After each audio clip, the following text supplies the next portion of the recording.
everyone, Ann Wyatt here, Vice President of Client Success for Health Fitness.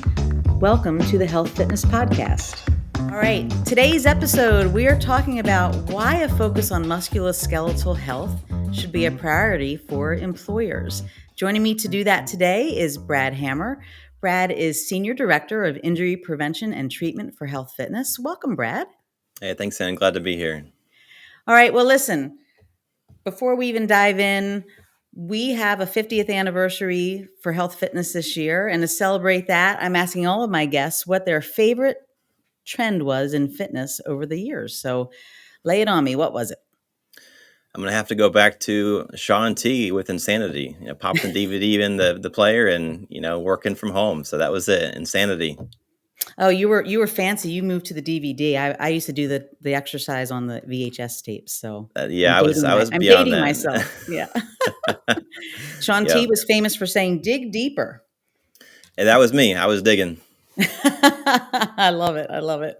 All right. Well, let's dive in. Tell me a little bit about your background. I know I met you when you first were working at one of our client sites as a practitioner, but before that, before you were in the corporate world, you were working as a physical therapist. So talk to us a little bit about your background. Yeah. So I spent a number of years working in a couple of different settings, but primarily outpatient orthopedics. So treating patients who would come in with neck pain, back pain, post-surgical, anything across that gamut. But, as you see all these patients come in and we're treating them, you have to ask yourself, is there a way we could, focus more on prevention and getting in front of these injuries, getting in front of the issues we're seeing. So I took a role with Health Fitness back in 2018, I believe, and went to work for an auto manufacturer, and really with the intention to help support kind of that goal of let's prevent some injuries, right? Let's get on the front side of these and see what kind of effect we can have. And so I spent about a year on site there, then moved to the corporate side where I am now and supporting a number of clients of ours across the country. But again, the focus was it was a kind of a shift in mentality of, Right. treatment, great. The treatment's needed, right? There's definitely a position for that, a need for that. But if we could focus more on the front side prevention, that'd be, I think, a really great, use of my time. Right. Well, I love it. And we're lucky for it. So Yeah. Let's dive in. I want to talk and set the stage here.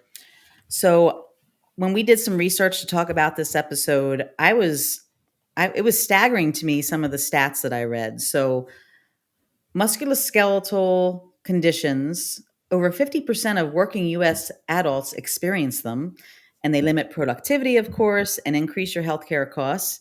But on top of it, there's pain that employees feel. There's impaired function, and workplace efficiency, of course, goes down the tubes, unfortunately. So the other stat I thought was fascinating, 3 out of 4 employers now rank musculoskeletal conditions among their top 2 healthcare cost drivers, spending a staggering $353 billion annually on treatments, which is about 15% of all employer medical costs. That's a lot. So definitely have to get our arms around things. Knowing all of that, I want to ask you, what are companies doing out there that you're seeing? I mean, and they're trying everything, right? They're all trying to do something to attack this cost and their injuries. And so you see kind of the historical approach of having an on-site medical clinic. A lot of our clients have those as a foundation, right? And then some of those may add on like a digital solution as well. So a way for their employers to kind of employees to reach more support outside of work. We'll see things, I'd call like a Band-Aid type approach. Employers are just grasping at straws. Hey, can we have a stretch program? Can we do this or that to kind of target injuries or areas? And then we'll see clients that really, dive in with kind of the full solution mindset of, hey, let's really figure out the cause, and we'll support employees as they're hired, as they're, throughout their career, as they retire. So trying to really support the employees with kind of a full length approach there. And then, different services too. So we'll have some clients that come and ask us to look at their jobs, do an evaluation, do a functional job analysis, and look at, the risk factors we're seeing for a given task or job. We'll have clients, implement work conditioning programs for new hires. We'll have our staff go to job sites, and we'll even have some sites where we provide physical therapy. So employees that are hurt, we help treat those. So, I mean, there really isn't a shortage of what clients are doing. It's about, I think, how they piece it together for the best solution for themselves. But there's all kinds of options. So across the spectrum, there's so many different offerings for sure. But I feel like when in my discussions with you, we're also seeing a lot of mistakes out there. So talk to me a little bit about that. Yeah, if I had to boil it down, and it's one or two things, right? We see a lot of energy when there's injury rates, and the injury rates are going Mhm. up. When the costs go up, you see a lot of a lot of questions. How can we attack this? What can we do? What can we put in place? And so a lot of effort, a lot of energy, and that goes down as the injury rates go down. So it's this kind of injury rates go up, the focus goes up, injuries go down, they lose focus. So it's to prevent that cycle of injuries up and down. It's that energy and it's that focus that we need to have to be consistent year over year to make Mhm. sure we're not changing our focus. And that comes also from leadership. We have to have leadership at these sites that really support the effort, support the funding, support the initiatives and programs that are put in place to prevent injuries. So, I think when we see injury rates go down and the energy dissipate, that's probably the biggest mistake I see. Right. Well, and I feel like you're just speaking, what I'm hearing is maybe you have to have some patience too, Uh, stick with it for longer term gains as well. You can see some quick results for sure when you start to put some processes in place, some solutions in place, but that's just the tip of the iceberg, and you have to stick with it, make sure that you're providing all the support in the different ways. So that's yeah. that's good to know. So I know at Health Fitness we have an approach. It's personal, it's one on one, and it's on site, which is us going to the individuals that are doing the work. So talk a little bit about why it's so effective. Yeah, and I mean, you just started to dive into it there, right? It's personal. It's one to one. Our staff there is with the employees. So, yeah, that's our typical model is again having staff on site, working with employees, perhaps as they're newly hired or at their job site. But we make it so easy for the employees to access our services. So Hmm. it's about our staff going to the employees as they're working. As they're having if they have a concern or an injury, we're able to support them at their job site or very quickly. As in addition to partnering with the employees and working with them side by side, it's also with the safety teams. It's with leadership. It's with medical, understanding. What are their concerns, their needs, and partnering with them on programs they put in place and initiatives they want to implement to make sure that we're all kind of lockstep as we're looking at the common goal of decreasing injuries and supporting the employees. Yeah. Well, and I think too, you nailed it when you said that, you're working with all these different departments, because it can't be done in silos. If Yeah, if you do it that way, it's certainly not going to get us to be as effective as we would like to be, for sure. agreed. Yeah, and So I I think know part of that. that too, and Go ahead. I'm sorry. Yeah. yeah, I was just going to add one more point in there around kind of the data piece and that, working with our clients and looking at their data, using our data we're collecting too. It's figuring out, where are what are the trends we're seeing? Where are the high risk areas we need to focus on? So letting kind of data guide our approach as well, which isn't uncommon, but it's an important piece to call it that Mhm. definitely has to be part of the approach to be successful. Well, and data is so important. You kind of just set me up great for the next question I had for you, which is, we're seeing greater than a 90% success rate across our book of business where we've implemented programs. So talk to me a little bit about some types of environments we're working in, and what's the type of work we're having this success in, and just lay it all on me. Yeah, if you had to just say a couple of words, it's the physical environments, right? It's those Mhm. manual laborious jobs where the employers are repetitive tasks, or they're pushing, they're pulling, they're lifting heavy objects, they're working in Yep. awkward postures.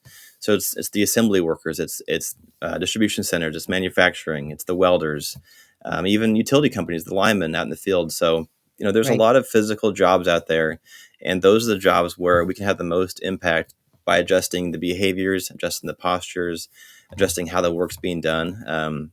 You always hear work smarter, not harder, and there's a lot of truth to that. There's simple ways to change how you work without really taking a big cost or big impact to your day, and that's what we're seeing. Again, if we're working with employees that are moving those boxes around and working on heavy tasks, that's where we have the success. Right. And when you talked about, earlier on, you mentioned digital solutions were something that, they're a way that the employers out there are trying to tackle these issues. I know that we're using technology to help as well. So talk a little bit about how we're really enabling that, and what's happening with that tool we're using. Yeah. So just to step back, a couple of years ago, we were looking at how can we make, our staff's time more efficient. We bring more value to our clients, bring, better reporting, better outcomes. And so we partnered with Tamiki Ergonomics, and it's a tool that allows us to complete an ergonomic evaluation using our smartphone, using a camera-based device. And so we'll record an employee working. The technology is going to analyze that employee working. It's going to attach, green, red, yellow lines over that person's body, which indicates, the amount of risk for a given joint or posture they're in. And so the neat thing about this tool is that, if we record an employee working and they have all red lines, and we change something, so perhaps they're working overhead, we move that box to more kind of in front of their body, their work zone, that those lines may change from orange to green. And we can use that visual to show the employee, hey, based on this change, look at how your risk decreased. And we can show the employer, hey, look, if your employees make this change, here's how your risk is going to decrease. So really powerful visual tool. And it's also neat to have some technology in place that allows us to be more efficient and complete some tasks that used to take longer. We do a lot quicker now. And also neat thing here is we can reach employees that aren't just at our job site. They can be reached across, kind of using more of a remote ability, but it's a neat technology we put in place. Right. So I know we have a client, or we have many clients where we're using it, but I know one in particular, you have a great example I'd love you to share with the audience where someone that had been doing their job for 30 years and that powerful impact of a video really made a difference. So can you talk a little bit about that? Yeah, so we were, analyzing jobs based on the client's request, and one of the tasks was employees that were looking through material, having to move boxes from a certain height, move them on. The way the task was completed, they were moving boxes from kind of waist height or above their head down to the floor and working off the floor level. And so we analyzed the risk, and again, based on their current methodology of working off the floor and picking up and putting on boxes, the risk was really high. And so a simple change we made of just having them work off of a table, off of a cart, really preventing that constant or the longer duration bending posture and moving things off the floor, decreased the risk to where it was almost, it was okay. The amount of risk that was there was acceptable. And it was a small change, an easy change. The carts were already there on the other side of the room. We just pulled them over and it's like, these need to be put in place and begin using them. So easy change. And, one of the neatest things that came out of this was that as I was there on site, the employee I was working with had been there a number of years, and she was training a new hire. And as she was training this new hire, it was the same thing, right? She was training him to work off the floor and open the boxes. So it was just the natural progression. And so we kind of put a change in place there to, versus you doing it this way, let's work off the table or the cart to prevent you from having these awkward postures. And so, hopefully we stop that cycle of, of increased risk there. But I think this example just goes to show that a small change can really have a positive, a long-lasting impact, for the client, for the employee. Absolutely. I love that example. Thanks for sharing it. So, Brad, where should someone start? Employers are dealing with this all across the country. We're working with many of them. I'm excited for the things we're seeing, but this is a daunting task because there's so much happening out there with musculoskeletal injuries, and the costs are continuing to rise. How are we able to help guide a client and get them started? I think the best approach is kind of that pilot mentality. And so starting small, working with the client to understand, where is their risk? What's their need? Was there an area of concern where the injuries are higher? Perhaps a client has locations across the country. Where do we want to start? Is there, one state we can start in one building?